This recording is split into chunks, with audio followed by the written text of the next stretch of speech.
pretend like you don't see all the mess behind me and act like our lives are perfect. Hey friends, it's Tess. This is Wander Wealthy, and today I wanted to talk about how to care about yourself. That's right, I'm giving you my 15 best self-care tips. And before I do, we're gonna have a little conversation about self-care. However, if you're new to my channel, make sure you hit the subscribe button and the little bell so you can be notified when I upload new videos. Here on Wander Wealthy, I talk all about personal development and self-care, personal finance, and travel. So if you have goals around one of those topics, then this is totally the place to be. I know it's kind of dark in my room, but I really wanted to do this video in my room because my bedroom, although right now it's a complete disaster, just makes me feel comfortable and warm and a little less stressed in my life. But why are we talking about self-care in the first place? It's kind of unfortunate that I feel, I don't know, inspired to give tips on how to indulge in self-care, and that self-care is an indulgence in and of itself. But the reality is we are, as a population, overworked, stressed out, financially pressed, and dealing with various bouts of mental illness, whether that be small pinches of anxiety or crippling depression. Now, this video is not a prescription for you. I am not a doctor, but this is a video that will give you ideas to show you what self-care really looks like. So I'm hoping to show you and provide you with some ideas of my favorite ways to really make sure I'm taking care of myself. Some of them are super affordable and some of them will make you go, well, duh, but other people might go, yeah, I really should start doing that. And then some of them are those pretty things, like the bubble baths. But I wanted to make sure that this list of ideas were things that will actually and legitimately serve you. So let's get into it. Idea number one is to sleep. Turn off your phone. Pick up an old school alarm clock. Put your work down. Even if it feels pressing, nothing is as pressing as your physical, emotional, and mental health and well-being. Go to sleep. Idea number two is to feed your body. Eat something that is full of nutrition. Usually those are vegetables. Sometimes it's fruit, and sometimes it's just good nuts and seeds and, I don't know, meat if you like it. Self-care is not deciding that you deserve that donut, even though there's gonna be a lot of times where you feel like you really deserve the donut. Self-care is that you really deserve to feed yourself something full of nutrients. Number three is to go outside, go on a walk, get yourself out into the world, breathing fresh air. So many of us, especially when we feel overwhelmed, stressed, and sometimes depressed, tend to stay in our bedroom or tend to stay in your house because you feel like you need to work and get shit done.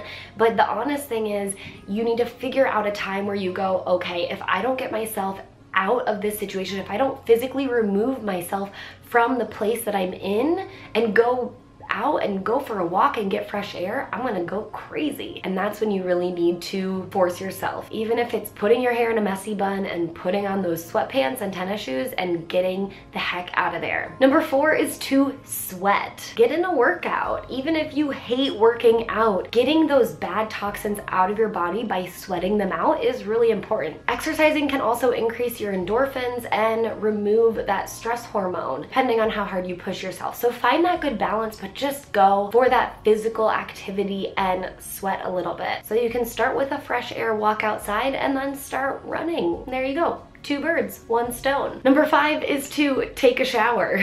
I know that sounds ridiculous. It could be a bath too, but I don't really like to take baths, so I'm about taking showers. But I don't always make time to truly take a nice long shower. Usually when I take a shower, it's like a quick body shower and then I dry shampoo my hair. And that's because I don't really like showering either, but sometimes you just have to take care of yourself. Number six is to break up with bad friends and especially bad boyfriends. This can be the hardest thing to do, and we often get trapped in toxic relationships or relationships that just aren't serving us on a positive level. Sometimes you can't break up with the people that are negative or toxic in your life because they're your family and you still want to have some sort of relationship with them. But it is important to recognize those situations or the conversations or whatever it is about them that reflects back into you and gets you into maybe a slump or gets you into feeling less confident or less happy, that you need to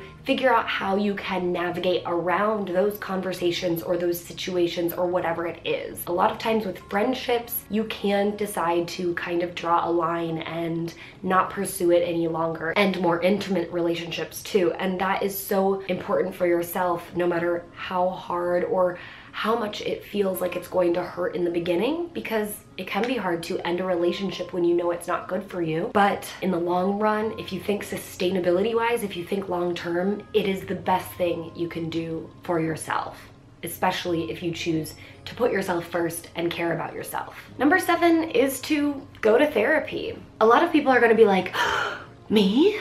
I don't need to go to therapy, but we probably all need to go to therapy. Seeing a therapist is not taboo. It's actually quite good to express yourself and the inner workings and the thoughts and the dialogue that you have running through your head. And going to therapy can be very, very helpful for a lot of people. It's a way to put yourself first and almost be selfish in a time and a situation where you do need to be selfish and have someone to talk to about your own emotions. We don't always have those people in our lives where we can do that with our friends or our family. And even if you can, going to therapy and getting kind of a unrelated, uninvolved party that can kind of help you level out those thoughts and those feelings that you have could be really good for you. Number 8 is to meditate. Taking time to be with yourself and your own thoughts and really sort between what is vital and important and what is something that you've been totally making too big in your mind that actually isn't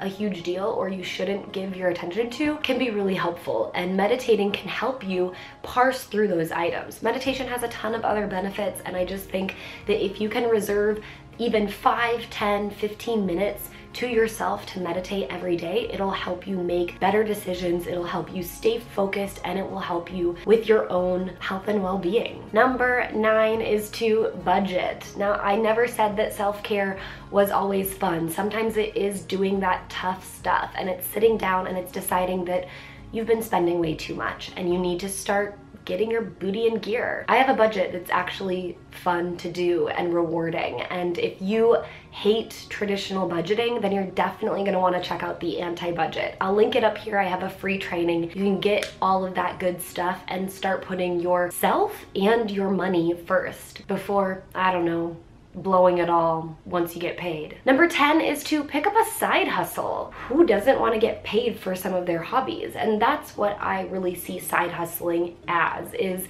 you can choose to indulge in a hobby that also pays, whether that's being a fitness instructor or it's blogging about your favorite topic, or it's dog walking. There's so many opportunities. Things that you enjoy can actually help you make money. And in some instances, it's not always the best idea, but in a lot of instances, having a side hustle of something you love to do that also pays can help you not only up-level your budget and your ability to achieve financial goals, but it also makes you happy and then can take you away from some of the negative or toxic things in your life that don't serve you whatsoever. Number 11 is to clean your house. That's something that I definitely have to do, and none of us are perfect, but picking up your home and having a space where you can really reset, and that's how I think about cleaning, is resetting back to the standards so that I can go into the next day feeling fresh and clean. Number 12 is to journal on what you're grateful for. I love gratitude practices because, as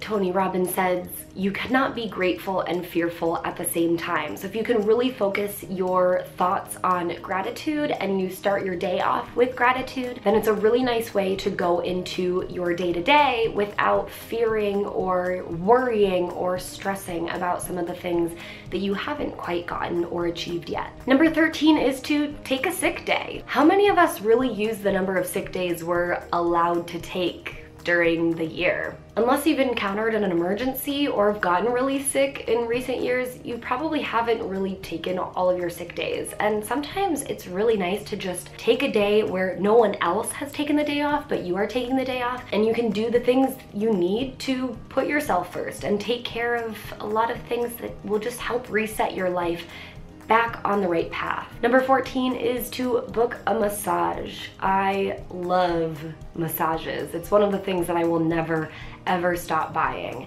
and it's such a nice way to relax and have someone else take care of you while you just lay there and enjoy. And number 15 is as simple as reading your favorite book at a bookstore or a coffee shop, or just getting out of the house but doing something that feeds your mind without it being work or dealing with, I don't know, issues. Escape from the stuffiness of your home, even if it's not stuffy and it's lovely. Get out and then allow your mind to escape through reading a book. And I definitely recommend something fictional. And those are my 15 self-care tips. I hope that you see the value in implementing some of these into your life, and you can start as early as today. If you enjoyed this video, make sure you give it a thumbs up so I know to make more similar to this. And don't forget to subscribe to my channel. I upload on a weekly basis all about money, personal growth, and travel, and I can't wait to see you next time. By the way, if you want to join a group of women who are all working together towards their goals in these different categories, then join the Wealthy Wanderers private Facebook community. We're at wanderwealthy.com/FB. You can see how you can get involved, whether it's through email or through Facebook, and just join a place where people are there to support you and cheer you on, and you can help support them and cheer them on. It's a great way to put yourself first and know that you're not alone in this crazy world that we live in. Until I see you next time, I hope you wander wealthy.